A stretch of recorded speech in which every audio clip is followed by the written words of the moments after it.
Want to learn the basics of sketching? Keep watching.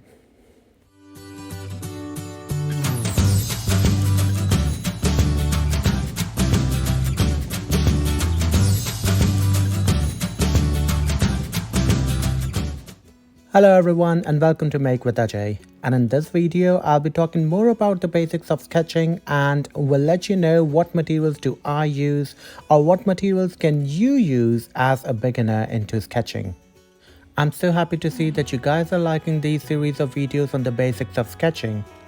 And on your request, I thought of bringing this video that will make the foundation of your sketching even stronger and will let you know those secrets and those basic techniques that will make you a really good sketching artist.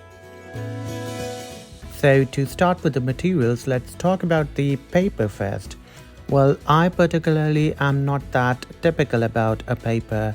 I can sketch on any kind of paper, but personally I keep this mixed media paper sketchbook with me, on which I can use not only graphite but other mediums of art as well.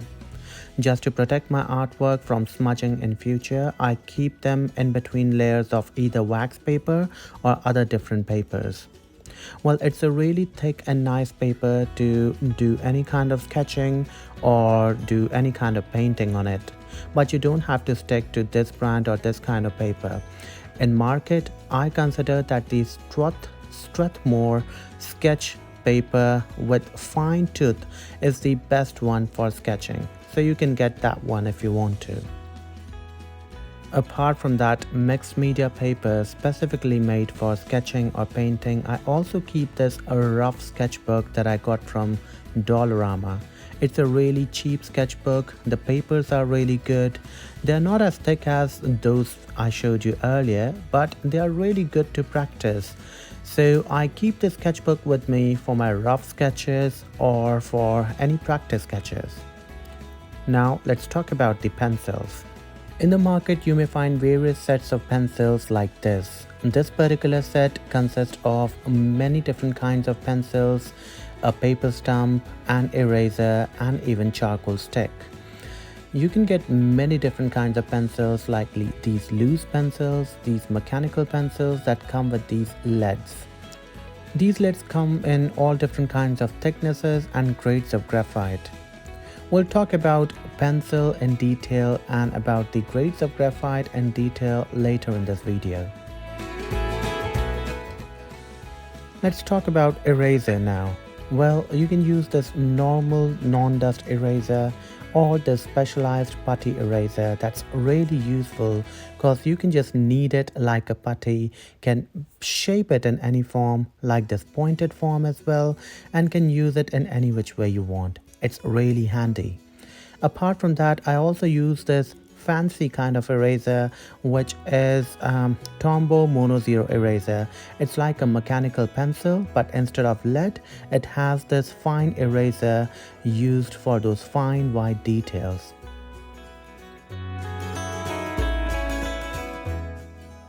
And now for our next material, let's talk about sharpeners. You can either use these normal sharpeners or some artists also use the sandpaper to sharpen their pencil, rub it on the sandpaper and make it really pointy. Well, I personally also keep this mechanical sharpener with me, but it's not a necessity. You don't have to purchase it, especially when you're a beginner. I just like it because it makes my pencil really pointy in little or no efforts. Well, you can use either an X-Acto knife or the sandpaper stick that I showed you to make your pencil pointy as well. So, it's up to you what sharpener do you prefer or which one do you like. Now, let's talk about these paper stumps, which are one of my favorite tools in sketching. I was literally jumping with joy when I discovered this tool, because they make blending graphite pencils so easy. It's so easy to blend in those teeny tiny areas with these paper stumps. You just rub your graphite anywhere you like and then you just blend it and make it seamless and smooth. These paper stumps are so cheap and they are available almost in every art and craft store. If you don't find paper stumps, you can also use these Q-tips, also called earbuds, to blend your graphite.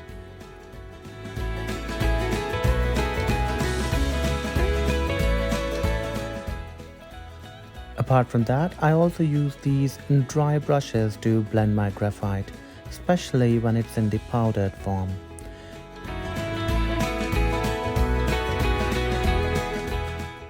And if you don't have any of these tools with you, you can also use your fingers to blend your pencil. That's what I used when I started sketching. But just beware that it's gonna make your finger black. Just do remember to wash it afterwards. Apart from that, I also use these white fine tip gel pens for those really fine white details like white highlights or some white hair into dark spaces where I cannot use eraser. They come really handy. And lastly, this is just an extra tool. You don't really need it. It's just a pencil extender.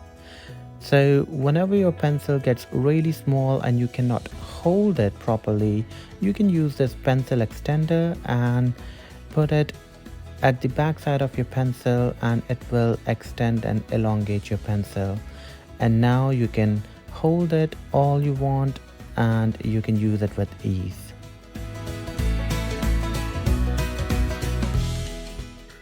Okay, now let's dive deep into the different grades of the graphite and talk about those different numbers of pencils that you often see artists using.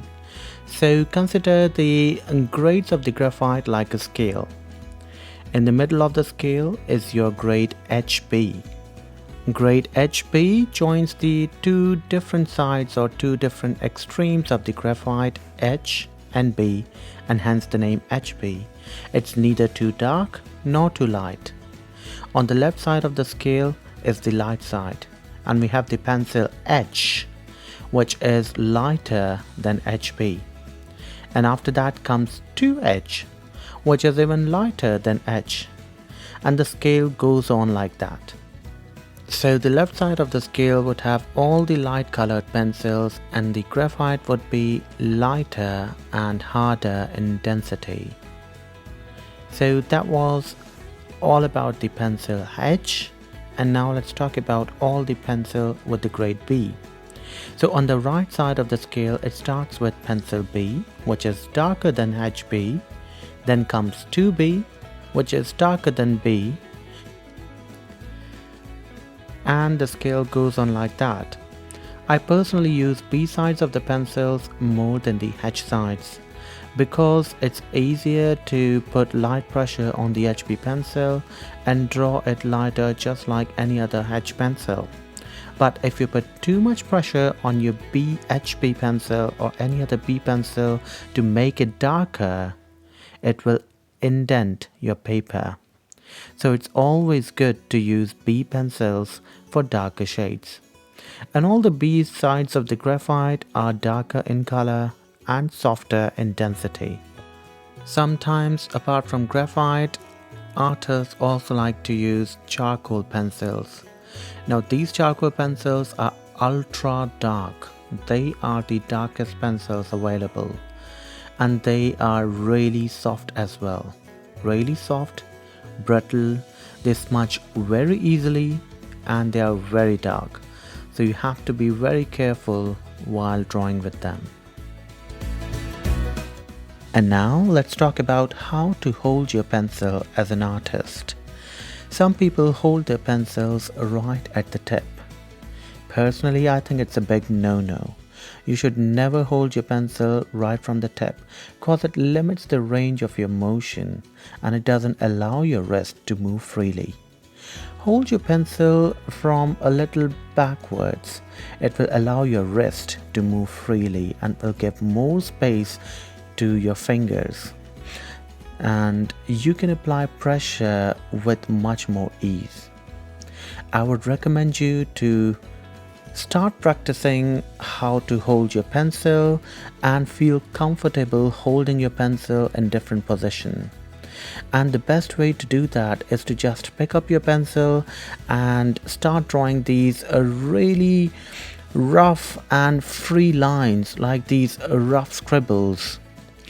Do not draw them darker or do not put too much pressure on the paper. Keep your hand as free and as light as possible. Let it flow organically. You will really enjoy this process, I'm sure. I used to enjoy it so much, and it's such an important exercise as it will allow you to let go of your motions and flow freely. As an artist, your hand should flow freely. There shouldn't be any obstruction. So don't bother about what you're drawing. Just let your hands and wrist move around as freely as they can. Apart from those random swirly lines, there's another exercise that's really important, and that is to draw these straight lines, especially close to each other. It's a really good practice as it will allow you to do hatching or cross hatching, which is a very useful technique in shading. So I would recommend you to practice these really fine and thin and close lines, and take any kind of pencil that you're comfortable holding. Let your fingers and hand flow freely, and try not to push too much pressure on the paper, and try practicing these random straight lines. And you can overlap these lines as well, and that will produce this cross hatch, which I will tell you later will help you a lot in your sketches. So keep practicing, don't think, let your hands do the thinking, and let your pencil and fingers move freely.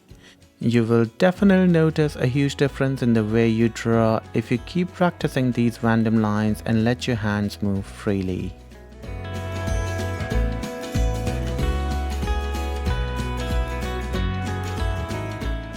And now let's talk about shading, the most important topic for any sketching artist. Well, I personally would call shading a smooth transition from dark to light. And for your shading to be perfect, your transition from dark to light should be as smooth as possible. And there are various techniques to achieve that transition.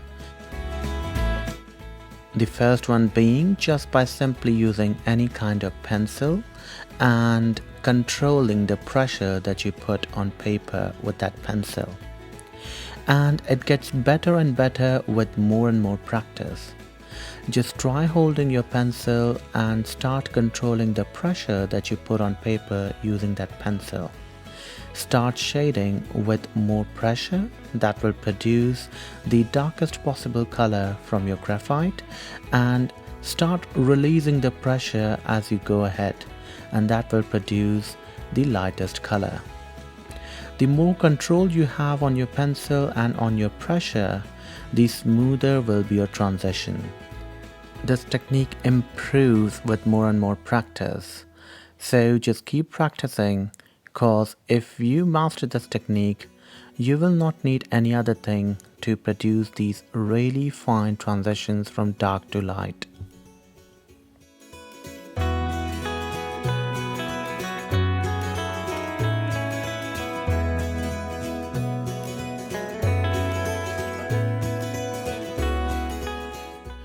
Okay, so the next technique to achieve this smooth transition is called smudging, which means smearing your graphite.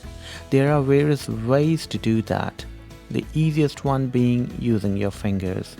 You can smudge your graphite with your finger and it will produce that dark to light transition. The best one that I like the most is using paper stumps. It will give you that smooth transition in a very controlled manner. Apart from the usual paper stumps, you can also smear your graphite with a Q-tip or an earbud, and that will also give you a smooth dark to light transition. There's another way of smudging or smearing your graphite, which is by using dry brush. But I personally don't like that technique as much cause it's not as controlled and it doesn't give that smooth of a transition.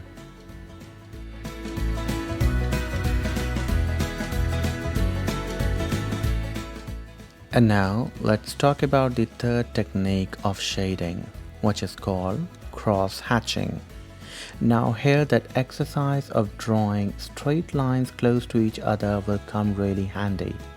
You can use those straight lines in combination with each other, overlapping each other to produce this dark to light transition. It's called cross hatching. The more you overlap these lines with each other, the darker will be the shade, and the less overlapped these lines are, the lighter the shade will look.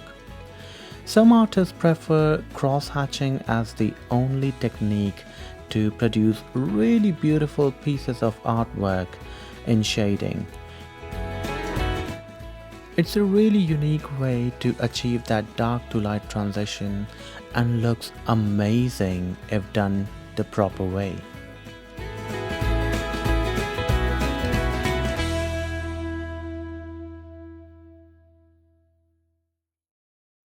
And now the very last technique for shading that I'll be talking about is producing strokes. Strokes are nothing but simple, quick lines that are drawn together or that are drawn right next to each other.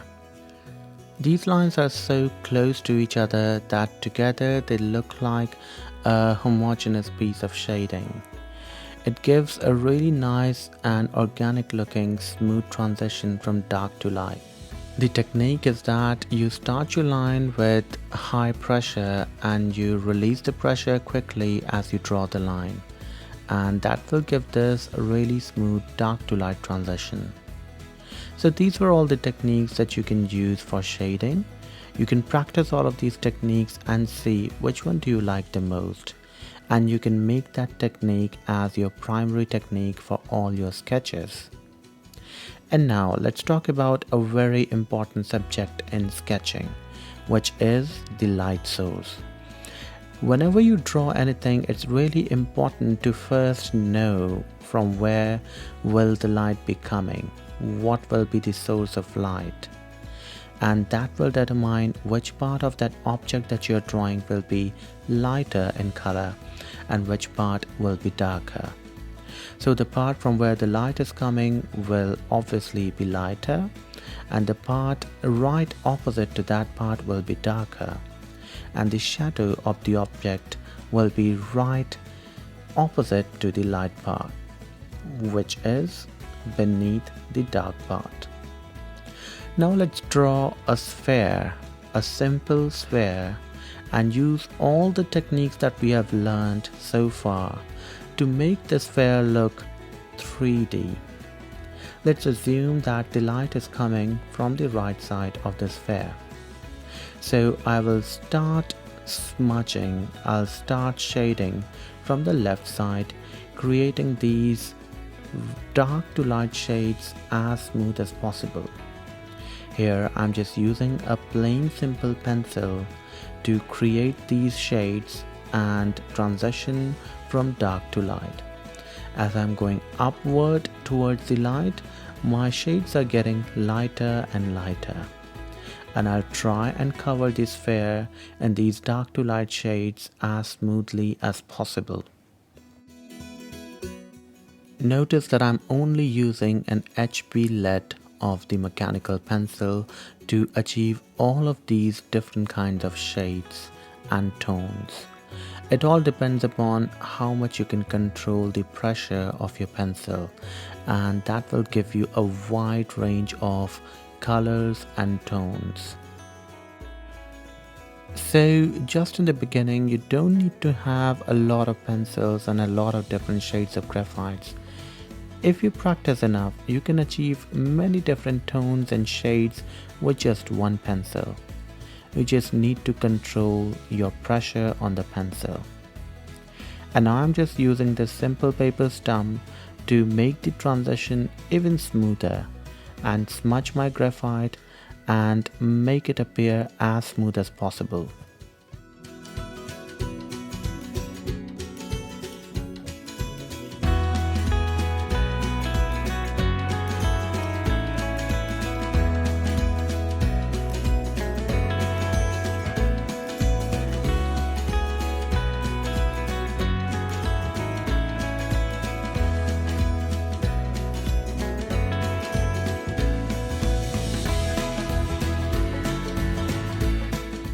Notice how I'm also using my finger whenever needed to make the transition and shading as smooth as possible.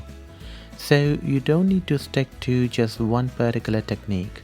You can also use a combination of various techniques to achieve the final look that you want. And now I'm bringing my 6B graphite pencil to make the dark side of the sphere a bit more dark. And I'll also use the same pencil to create the shadow as well.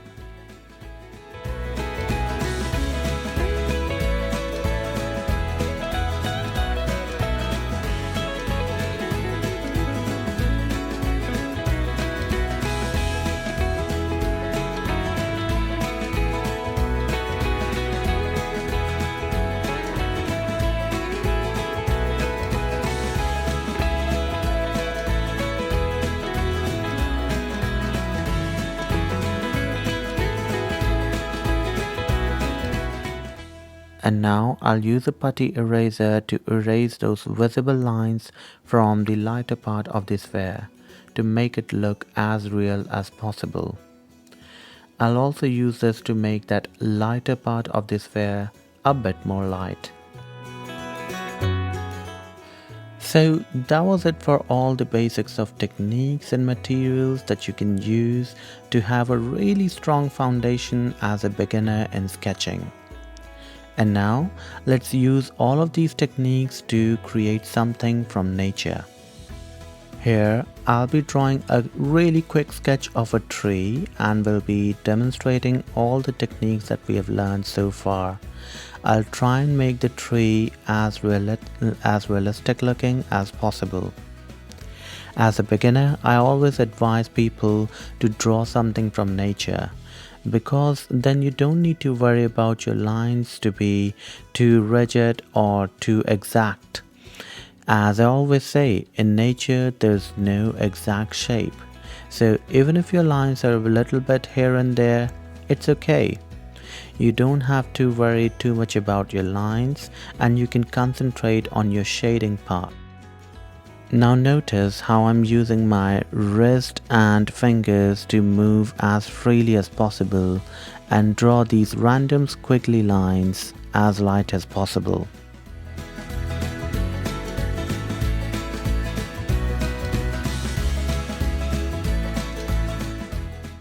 And let's assume that for this tree our light is coming from the right side.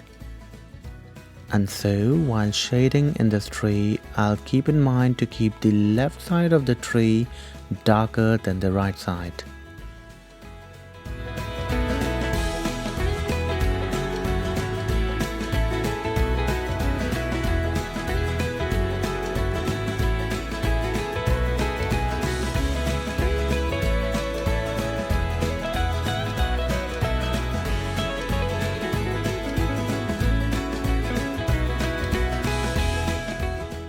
And now I'm just drawing these squiggly lines in different tones and shades to fill in the upper part of the tree. I'm keeping the left side of the tree darker than the right side.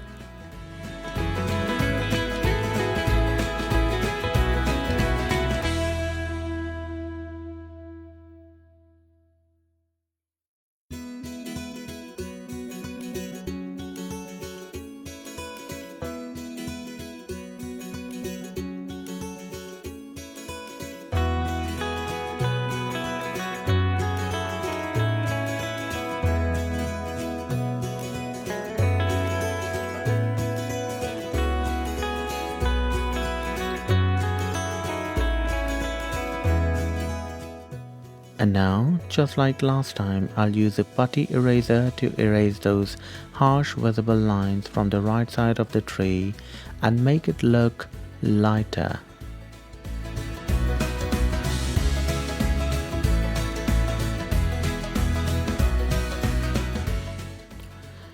And now I'll use a darker pencil to make the left part of the tree even more dark.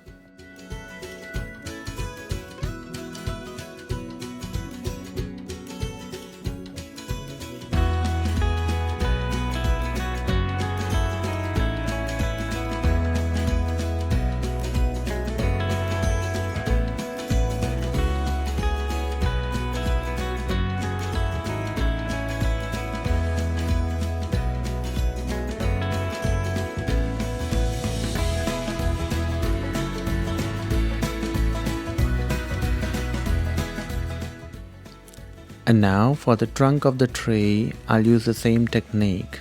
So I'll keep all the lines on the left side as dark as possible and will create a smooth transition from dark to light as I move from left to right.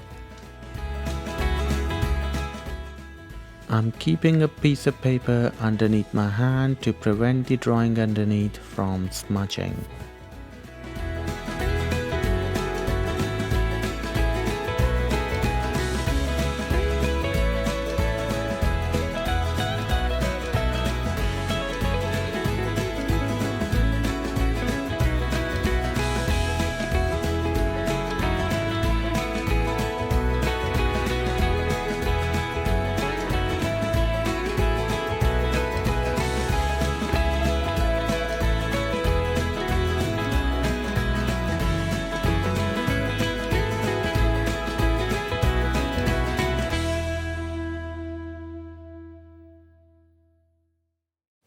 And then I'll use a paper stump to create this transition as smooth as possible. Notice how paper stumps can be used in really tiny spaces and they still produce a really smooth shade.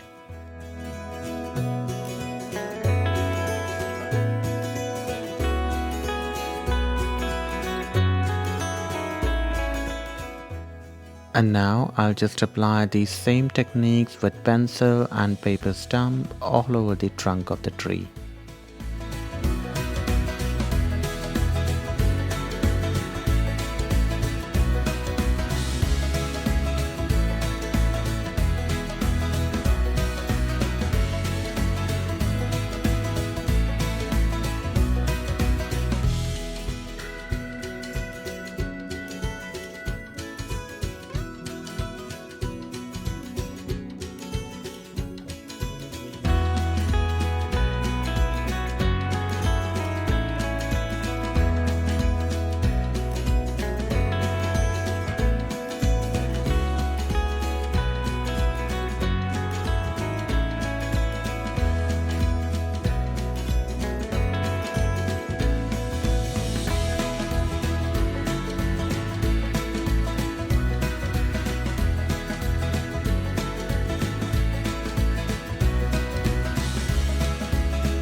And now let's just create some strokes to look like teeny tiny grass underneath the tree.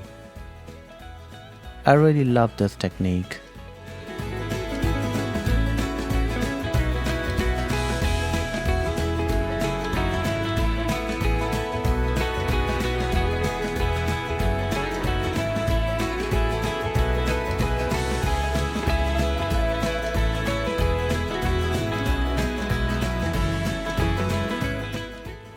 Some final touch-ups and here's the final reveal. I hope you guys enjoyed watching this amazing tutorial for beginners, and I'm sure this video will give you a really strong foundation.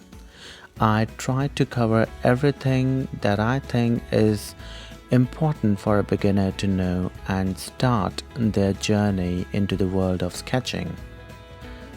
Please do subscribe to this channel and press the bell notification icon so that you may get notified about more such future videos. Please like this video if you like this tutorial and comment down below and let me know what would you like to see in future. Please share this tutorial with your friends and help them become a great sketching artist. And with this, as I always say, we are gonna make this world beautiful one thing at a time. Thank you so very much for watching, guys. I'll see you guys later. Bye.